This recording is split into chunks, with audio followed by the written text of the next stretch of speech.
Assalamualaikum warahmatullahi wabarakatuh. Pada kesempatan ini kami dari kelompok 17 yang beranggotakan Akiko Ahmadinejad dengan NIM M0405 241012, Muhammad Irham Nur Hakim M0405 241036, dan Raffi Putra Belian M0405 241056 akan memaparkan hasil tugas proyek yang mencakup tiga pembahasan utama, yaitu kombinatorika dan teori bilangan, graf dan tree, serta teori bahasa dan otomata.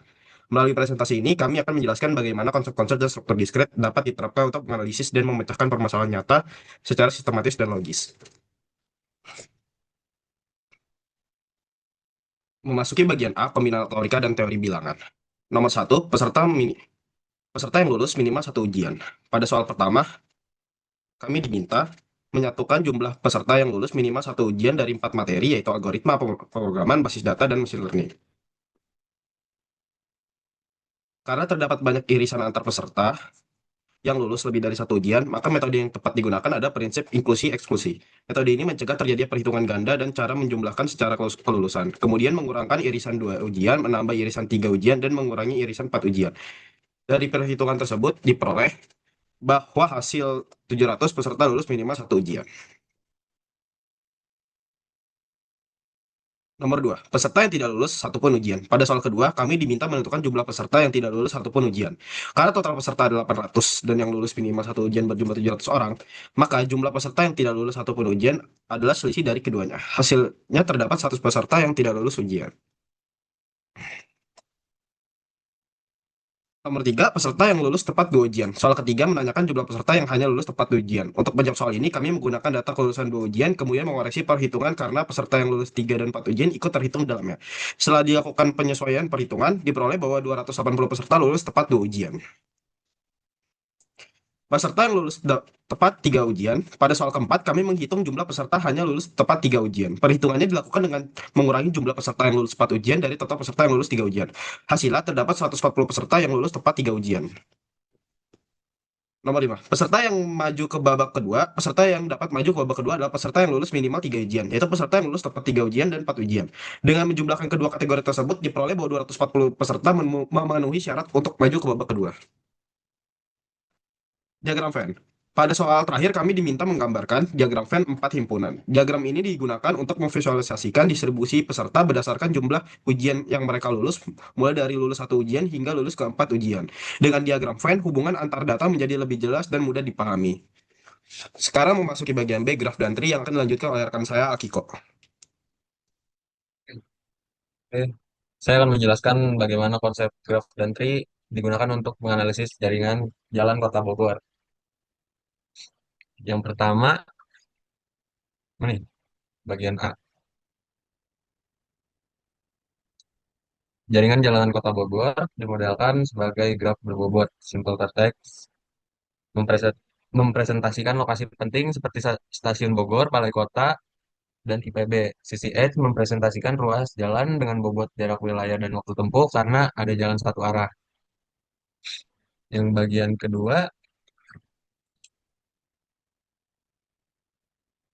derajat simpul menunjukkan berapa banyak ruas jalan yang terhubung ke satu lokasi. Balai kota memiliki derajat tertinggi karena terhubung ke banyak titik penting. Artinya balai kota menjadi pusat pergerakan lalu lintas dan berpotensi mengalami kemacetan.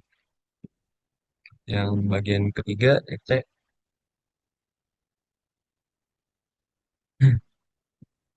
Pada graf ini terdapat siklus, misalnya Stasiun Bogor dengan Balai Kota, Kebun Raya, IPB Baranang Siang, Lapangan Sempur, Balai Kota lagi.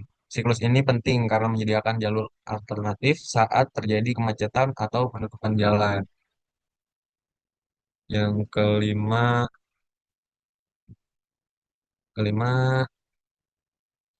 dengan BFS kita melihat lokasi yang dapat dicapai berdasarkan jumlah perpindahan dalam maksimal dua perpindahan stasiun Bogor dan menjangkau banyak titik penting. Ini menunjukkan stasiun Bogor simpul strategis transportasi. Yang keenam, masalah biaya peningkatan masalah biaya peningkatan jalan dimodelkan sebagai minimum spending tree. Tujuannya adalah menghubungkan semua lokasi dengan total panjang jalan minimum dengan total panjang sekitar 40 km dengan biaya 700.000 per meter diperoleh estimasi sekitar 28 miliar.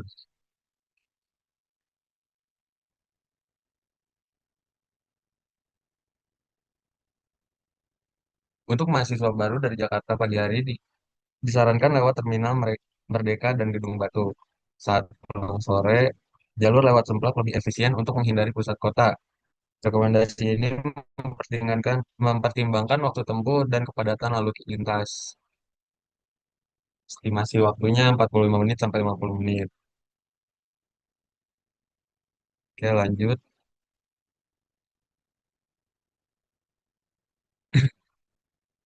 Titik terjauh pada graf adalah ITB Dramaga dan Kebun Raya Bogor. Berdasarkan derajat simpul dan kepadatan, kami merekomendasikan pembangunan jalan layang dan jalur BRT pada ruas-ruas strategis untuk mengurangi kemacetan.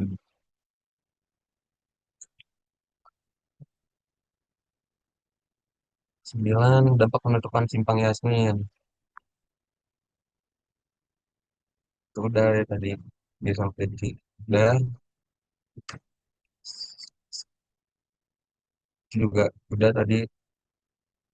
Melalui pemodelan graf, kita dapat menganalisis jaringan jalan secara sistematis, mengidentifikasi titik sibuk, dan merancang solusi transportasi kota yang lebih efektif. Oke, selanjutnya, bagian selanjutnya akan dijelaskan oleh teman saya, Kam. Baik, saya akan melanjutkan pada bagian C. Pada bagian C, kami membahas teori bahasa dan otomata dengan contoh bahasa binar yang sederhana. Bahasa yang kami pilih adalah bahasa semua string binar yang memiliki jumlah simbol satu genap. Alfabet yang digunakan adalah sigma sama dengan 0,1. Secara formal, bahasa ini didefinisikan sebagai L sama dengan W himpunan anggota 0,1. Jumlah simbol 1 pada W adalah genap. Bahasa ini juga mencakup string kosong atau epsilon, karena jumlah satunya 0 dan 0 adalah genap. Untuk mengenali bahasa tersebut, kami menggunakan Deterministic Finite Automaton atau DFA. DFA ini terdiri dari dua state, yaitu Q0 dan Q1. State Q0 adalah state awal sekaligus state akhir, sedangkan Q1 adalah state bukan akhir. Makna dari state ini adalah Q0 merepresentasikan jumlah simbol 1 yang genap. Q1 merepresentasikan jumlah simbol 1 yang ganjil. Aturan transisinya sebagai berikut. Dari Q0, jika membaca simbol 0, automata tetap di Q0. Dari Q0, jika membaca simbol 1, automata berpindah ke Q1. Dari Q1, jika membaca simbol 0, automata tetap di Q1. Dari Q1, jika membaca simbol 1, automata kembali ke Q0. Artinya, setiap kali automata membaca angka 1, state akan berpindah, sedangkan input 0 tidak memengaruhi state. Berikutnya, beberapa contoh string yang diterima oleh automata ini adalah epsilon, 0, 11, 1010, dan 110011. Sedangkan contoh string yang ditolak adalah 101, 111, dan 101, karena jumlah simbol satunya ganjil. Kesimpulannya, automata ini bekerja dengan cara menghitung paritas jumlah simbol 1. String akan diterima jika proses pembacaan berakhir di state Q0, yaitu state dengan jumlah 1 genap. Sekian penjelasan dari bagian C. Terima kasih. Di sini juga terdapat pernyataan bahwa kelompok kami menggunakan AI, yaitu ChatGPT dan Gemini, sebagai alat bantu demi menyelesaikan tugas tersebut. Dan juga ada daftar pusaka yang isi membantu kami dalam menyelesaikan proyek struktur diskret. Sebagai penutup, melalui tugas proyek struktur diskret ini, kami dapat melihat bahwa konsep-konsep dalam struktur diskret memiliki peran yang sangat penting dalam pemodelan dan penyelesaian permasalahan nyata. Pada bagian A, kami menerapkan prinsip inklusi-inklusi untuk menganalisis data kelulusan peserta secara sistematis. Pada bagian B, konsep graf digunakan untuk memodelkan jaringan jalan dan membantu pengambilan keputusan terkait transportasi kota. Sementara pada bagian C, teori bahasa dan otomata digunakan untuk memahami bagaimana suatu bahasa formal dapat dikenali secara logis melalui otomata. Dengan demikian, struktur diskret tidak hanya bersifat teoritis, tapi juga menjadi dasar penting dalam pengembangan ilmu komputer, khususnya dalam analisis data, perancangan sistem, dan permasalahan masalah secara logis. Demikian presentasi yang dapat kami sampaikan. Kami mengucapkan terima kasih atas perhatian Bapak, Ibu, dan teman-teman sekalian.